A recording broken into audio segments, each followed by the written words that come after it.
dneska, keď si odmyslím posledných 10 minút, tak sme podali zatiaľ najlepší výkon v tomto ročníku. Hrali sme výborne, čo sa týka ofenzívy, defenzívy. Chalani predvedli jeden vysokotaktický výkon, bolo tam plno hernej kvality, boli sme rýchlejší na lopte, futbalovejší, dôrazne vo svojom súbojoch.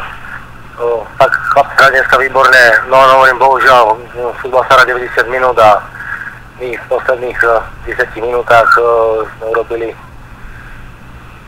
zadných radoch vlastne chyby, na ktoré sme doplatili a vlastne sa prestalo prvýkrát doplácame na to častejšie. Hráči budú musieť za to niesú plnú zodpovednosť za riešenie herných situácií v obrane, pretože nie je mysliteľné, aby sme sa dopúšťali takýchto fatálnych chýb a vlastne doplácali na to celé mužstvo a tým sa vlastne dehonestuje naša celková spoločná robota všetkých ľudí, ktorí robíme okolo tohto mužstva. Takže ja mám veľké pozorovanie na to, že obidva góly sme si dali vlastné. Musím počkať na video, pretože v takomto zápase pak, kde dominujete 80 minút a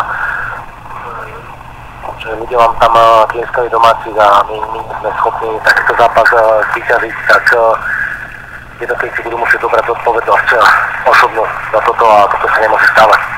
Pretože hovorím,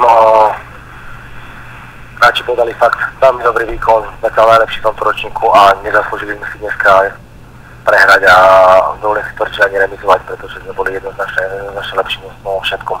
Len bohužiaľ, dopustili sme sa hrubých individuálnych chýb a toto sa nesmie stávať.